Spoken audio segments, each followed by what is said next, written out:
Pack right for your trip, an episode of series, How to Prepare for Your Southeast Asia Trip. For most destinations in Southeast Asia, light, loose cotton clothing will do for most destinations in Southeast Asia all year round. Most towns in the region are quite conservative, even cities, so wear clothes that cover your shoulders and legs when visiting temples, mosques, or churches. Your packing list will depend on the time of year you're visiting.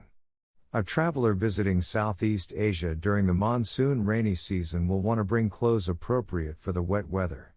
Someone visiting during the summer seasons will want to pack UV-resistant clothes. Whatever you do, do not bring controlled drugs into Southeast Asia.